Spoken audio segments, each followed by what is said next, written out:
Assalamu alaikum students. Again there is your mathematics teacher of class 6. We know that we are reading the chapter number 1. Topic is HCF and LCM. You know that it is our week 4. Lesson 3 is starting now. You know that we are just reading over here HCF and LCM. Now in this lecture we will learn about the word problems of HCF and LCM. Okay, there is question number there is a practice now 13 of exercise 1b. Okay, this practice now is on upon page number 21. I'm just reading the statement of question number 1 of practice now 13. Your practice now 13 is consist of 2 questions. Here is question number 1. I'm just reading the statement. 3 bells toll at the regular intervals of 15 minutes, 16 minutes and 36 minutes respectively. Find that they toll together at 2 p.m. At what time will they next toll together? Okay, in this question आपको 3 bells given है. They just toll at the regular intervals of 15, 16 and 36 minutes respectively. Okay, uh, they are saying that if they just toll together at 2 p.m. means एक bell बजती है 15 minutes के interval पे, दूसरी बजती है 16 मिनट्स पे, तीसरी बजती है जब 36 मिनट्स होते हैं, फिर दोबारा से पहली बजी, फिर दूसरी बजी, फिर तीसरी बजती है, बजती बजती okay they just toll together at 2 p.m.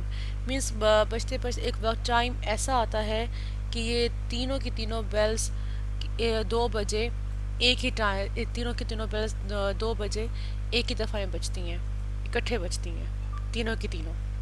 हालांकि पहली बजती है, फिर दूसरी, फिर तीसरी, करते करते एक वक्त ऐसा आता है कि 2 बजे तीनों की तीनों इकट्ठे बजना शुरू हो जाती हैं. तो फिर 2 बजे के बाद दोबारा से पहली बजती है 15 मिनट पे, फिर दूसरी 16 मिनट से बजती है, फिर तीसरी 36 मिनट बजती है, अलग अलग बजना शुरू हो जाती हैं. फिर करते करते फिर दोबारा से एक वक्त आएगा जब वो तीनों इकट्ठी बजेंगी. तो यही पूछा हुआ है कि at what time they will next toll together, कब ये तीनों इकट्ठी दोबारा से बजेंगी. एक दफ़ा तो वो 2 p.m. पे बजती हैं, तो दूसरी दफ़ा कब इकट्ठे बजेंगी. ठीक है, आपको पता है this exercise of HCF and LCM. इन इस क्वेश्चन में आपको ये नहीं कहा हुआ कि solve this question by HCF और LCM. ये नहीं कहा हुआ कि फाइंड द स्मॉलेस्ट वैल्यू या फाइंड द हाईएस्ट वैल्यू, ऐसा कुछ भी नहीं कहा हुआ. अब देखिए इस क्वेश्चन में प्रॉब्लम है ना कि हमने क्या फाइंड, इस क्वेश्चन को जब सॉल्व करना है तो हमने HCF से सॉल्व करना है या LCM से सॉल्व करना है, ये इशू है. तो बेटा मैं टाइम बहुत शॉर्ट है मेरे पास. ओके, आपको पता है कि आपके पास वर्ड प्रॉब्लम में 2 तरह के क्वेश्चंस, 3 तरह के क्वेश्चंस हैं. वन क्वेश्चन जिसमें आपको find the smallest value, find the lowest value, find the least value, तो आपको पता है you will find LCM. If in the question it is given that find the highest of the value,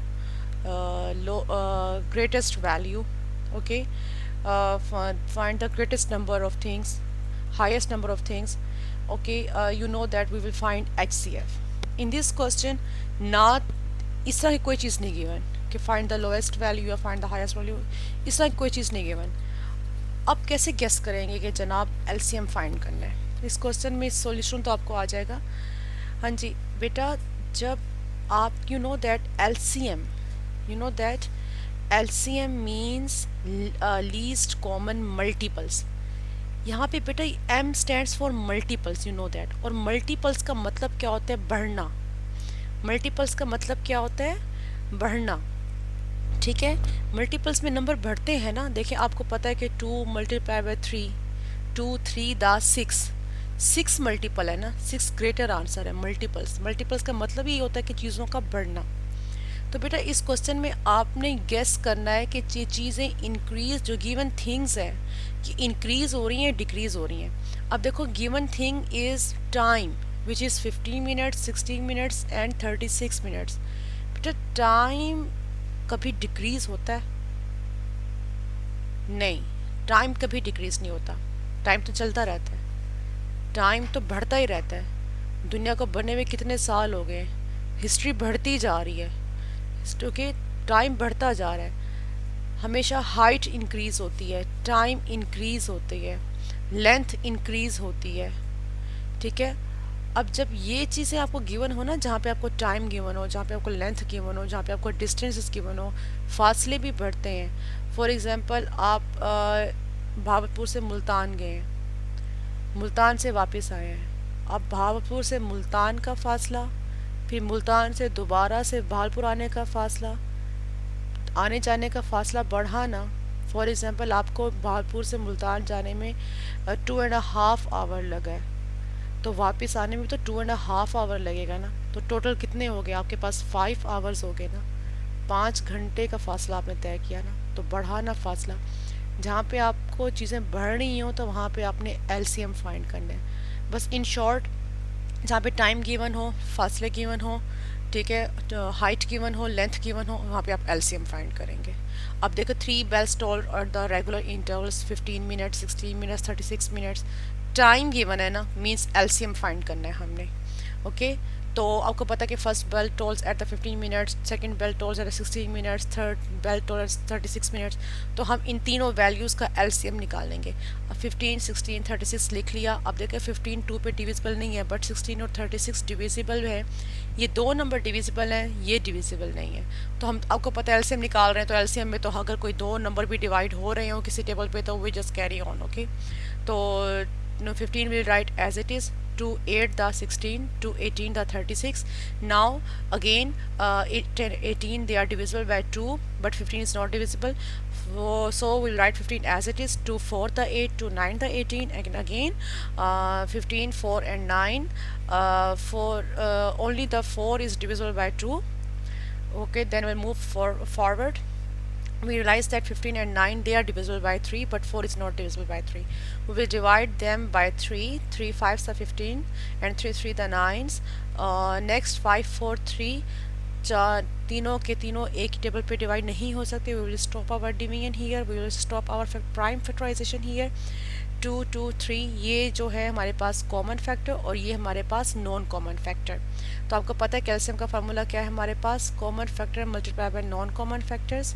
common factor they are 2 multiply by 2 multiply by 3, okay, then multiply by 5 multiply by 4 multiply by 3। Clear? Okay, इन numbers को multiply करें और answer आपके पास आ जाएगा। 2 2s था 4, 4 3s था 12।